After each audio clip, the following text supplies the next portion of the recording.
बिस्मिल्लाहिर्रहमानिर्रहीम। अस्सलाम वालेकुम स्टूडेंट्स। उम्मीद है बेटा आप सब खैरियत से होंगे। बेटा लास्ट लेक्चर में हमने थर्ड चैप्टर की डेफिनेशंस और 3.7 के 3 क्वेश्चंस किए थे। आज जो हमारा काम है बेटा हम इसके ऑब्जेक्टिव डिस्कस करेंगे और इसके ऑब्जेक्टिव में सबसे पहला बेटा इसका एमसीक्यू है in ratio A ratio B A is called. अब ए इज़ कॉल्ड की जो बात कर रहा है वो देखना ये है कि ए यहाँ पर पहली वैल्यू है, जो वैल्यू फर्स्ट आ रही है, और जो फर्स्ट वैल्यू होती है that is called antecedent.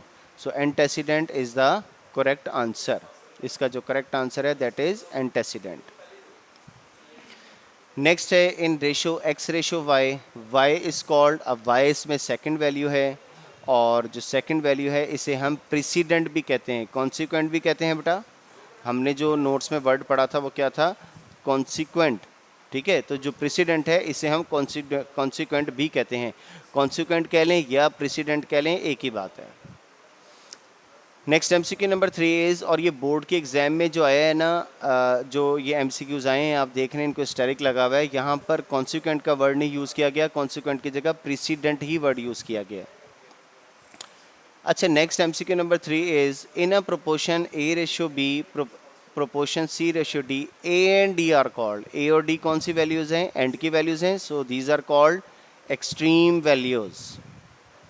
Next MCQ number 4 is in a proportion A ratio B proportion C ratio D, B and C are called. B और सी क्या कहलाएंगे बेटा? बी और सी चूँकि मीन में है, these are called mean.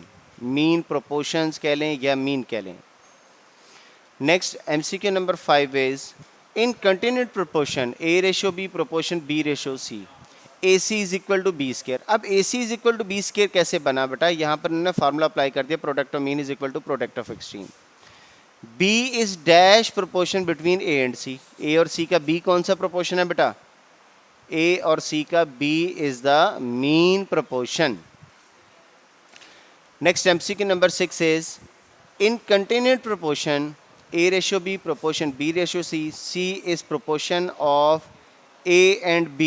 A और B का C कौन सा प्रोपोर्शन है? अब देखें फर्स्ट वैल्यू A आ गई, B चूँकि रिपीट हो रहा है वन टाइम काउंट होगा। सेकंड और C कौन सी है बेटा? Third proportion, C is the third proportion. ये एमसीक्यूज़ बेटा बोर्ड के पॉइंट ऑफ व्यू से बहुत इंपॉर्टेंट है। इस किस्म के एमसीक्यूज़ अगर बोर्ड के एग्जाम में इनको तसल्ली से देखकर इसका आंसर लगाइएगा, ठीक है? इस किस्म के क्वेश्चन में जल्दबाजी मत कीजिएगा बेटा। Next MCQ number 7 is find value of x 4 ratio x proportion 5 ratio 15, product of mean is equal to product of extreme। x is equal to 15 multiply by 4 divided by 5, 5 3s are 15 and 3 4s are 12, so x is equal to 12। correct answer is x is equal to 12। अब इसमें ये जो question number 8 है बेटा, यहाँ पर भी ऐसे ही हमने product of mean is equal to product of extreme apply करना है। ये एमसीक्यू बेटा आपके सोल्यूशन के लिए, आपकी प्रैक्टिस के लिए मैं छोड़ रहा हूँ, आपने खुद सॉल्व करके इसका आंसर मार्क करना है। एमसीक्यू नंबर 9 भी मेरा बेटा सेम ऐसे ही है।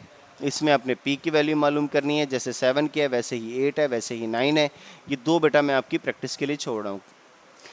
Next MCQ number 10 is u is proportional to v square, then u is equal to kv square। second option is the correct answer। next beta MCQ number 11 is y square is proportional to 1 over x cube, then y square is equal to k over x cube। option A is the correct answer।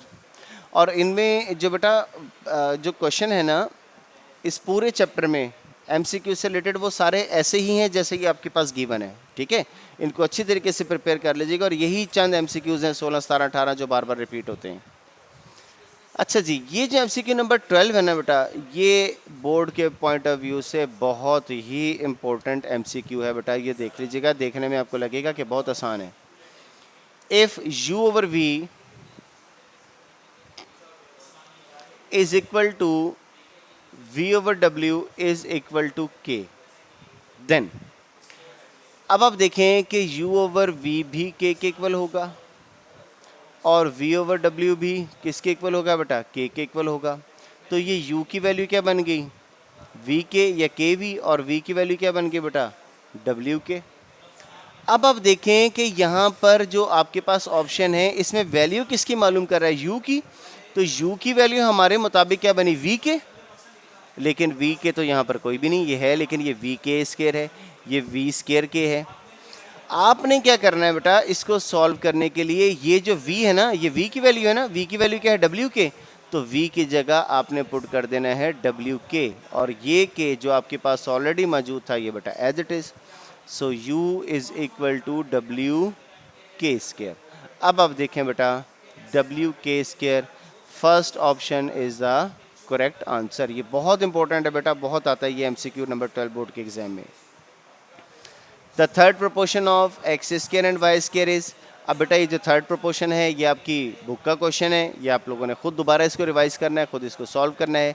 Next MCQ number 14 is fourth proportion is in X ratio Y proportion U V ratio W. अब यहाँ पर हम formula लगाएंगे, product of mean is equal to product of extreme, और fourth proportion मालूम कर रहा है, यानी कि हमने यहाँ पर फार्मूला लगाकर किसकी वैल्यू मालूम करनी है बेटा, W की वैल्यू मालूम करनी है। ठीक है, नेक्स्ट ये आपकी प्रैक्टिस के लिए बेटा छोड़ रहा हूँ। Product of mean is equal to product of extreme का फार्मूला लगाना है और W की वैल्यू मालूम करनी है। नेक्स्ट है बेटा MCQ number 15, that is if A ratio B is equal to X ratio Y then alternendo properties. Alternendo property में हम क्या करते हैं, फर्स्ट और थर्ड को मिला लेते हैं। फर्स्ट और थर्ड को मिलाने का मतलब हमारे पास जो रेशो बनेगी, प्रोपोर्शन बनेगा, वो क्या बनेगा, A ratio X is equal to B ratio Y। A ratio X is equal to B ratio Y।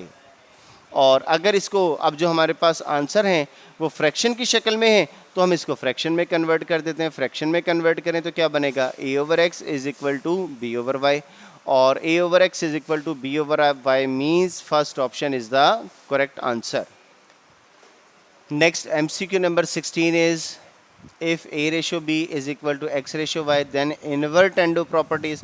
अब इन्वर्टेंडो प्रॉपर्टी में हम क्या करते हैं, दोनों रेशोज़ का जो एंटेसिडेंट है उसे कॉन्सिक्वेंट बना देंगे, जो कॉन्सिक्वेंट है उसे एंटेसिडेंट, यानी कि A रेशो B क्या बन जाएगा, B रेशो A, और X रेशो Y क्या बन जाएगा, Y ratio X।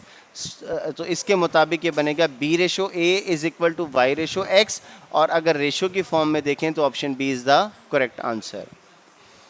And last MCQ number 17 is if A over B is equal to C over D then componendo property is। componendo property में हम क्या करते हैं बेटा, ऐड करते हैं। तो इन चारों ऑप्शन में हमारे पास फर्स्ट ऑप्शन ही ऐसी है जिसमें एडिशन की बात हो रही है, इसमें मल्टीप्लिकेशन की, इसमें सब्ट्रैक्शन की, तो इन तीनों में से कोई भी पॉसिबल नहीं है। So option 1 is the correct answer.